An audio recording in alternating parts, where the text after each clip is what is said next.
మిథున రాశి వారికి ఏడాది తర్వాత బుధ భగవానుడు వృశ్చిక రాశిలో 6వ స్థానంలో సంచారం చేయడం వలన ఇది చాలా మంచి పరిణామం అని చెప్పి గమనించాలి.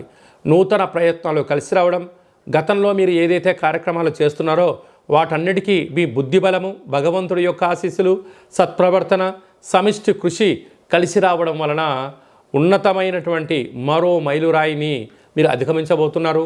సభల యందు, సమావేశాల యందు పాల్గొనడం, అనేక రకాల ఆధ్యాత్మిక కార్యక్రమాల్లో పాల్గొనడం, మీకు మంచి బుద్ధివంతులు, జ్ఞానవంతులు, అదృష్టవంతులు, మీరు ప్రణాళికావంతులు అని చెప్పి అనేక మంది మిమ్మల్ని పొగడ్తలతో ముంచెచ్చే పరిస్థితి ఉంటుంది.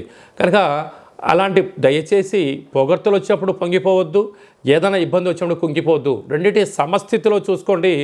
మిథున రాశి వారి యొక్క అధిపతి ఆ బుధుడే అవ్వడం వలన, ఇక్కడ ఆ బుధుడు 6వ స్థానంలో ఉండడం వలన శత్రువులపైన విజయం మీ సొంతం అవుతుందని చెప్పి గమనించాలి.